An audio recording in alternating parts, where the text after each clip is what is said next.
Hey, how's it going everyone? It's Blake here from ChessPathways.com, and in today's openings video we're going to be talking about another rare opening called the Kadas Opening, which begins with pawn to h4 here from white. Now, of course, if you're familiar with the opening principles of chess, you'll know this is not a good move.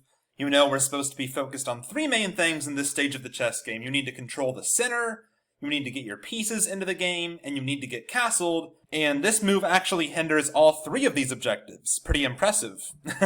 First of all, it makes the king less safe if white castles kingside. That kind of reduces the options for the white king. It doesn't take up any space in the center or really control any important squares at all. In fact, it allows black to take the center if they want to. And it doesn't help any pieces get into the game. You could argue it helps the rook, but I mean the rook's never coming to h3, right? I've seen some beginners blunder on move 2 with with stuff like this, but of course this is just losing for white. So with that in mind, of course I'd never recommend you play this with white.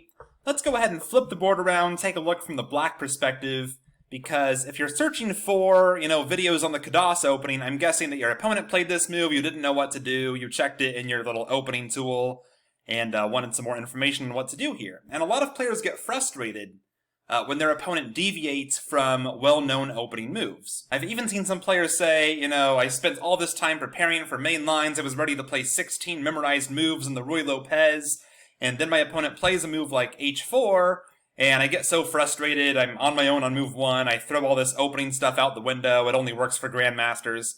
And that's just the wrong way to look at it when your opponent plays, a bad move that catches you off guard. Think about it this way, you're going to be on your own eventually no matter what, right? Who cares if it's on move 1 or move 17? You're eventually going to be on your own.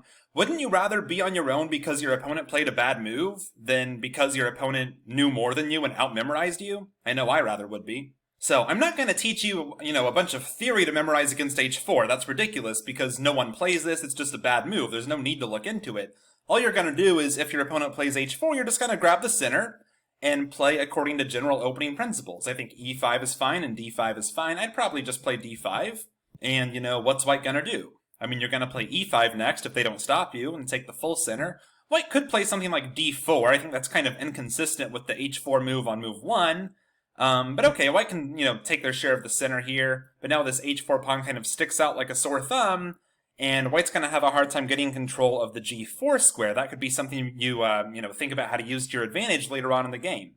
But for now, you're just going to get your pieces into the game. Play knight f6, move the bishop out, just get your pieces into the game. That's all you have to do. And sure, white can end up with a fine position. I'm not saying they can't, but it's not as good of a position as they could get if they didn't play h4, so it's clear this move hinders them. I've also seen, in some blitz games, players try stuff like this, playing h5, thinking about trying to play h6.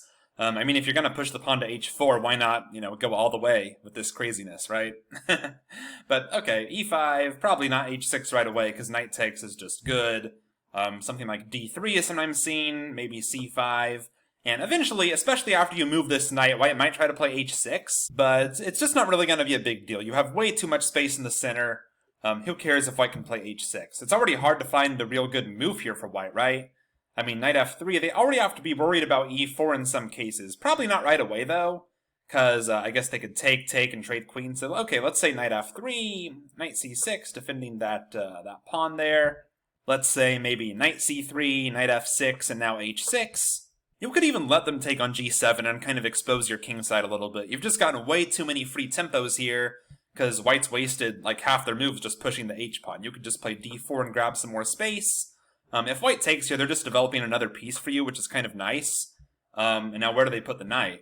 After, let's say, knight e4, takes, queen e7. Some position like this is probably the logical conclusion of the Kadas opening, where, again, white kind of got what they wanted. They opened this file for the rook, but black has a space advantage, black has a lead in development, black can castle long and be perfectly safe here with the king, and black already has an advantage here on move 9. Definitely a great result for black out of the opening.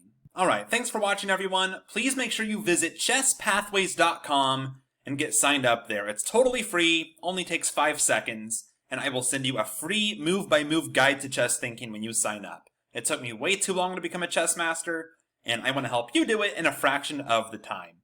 Thanks, and I'll see you there.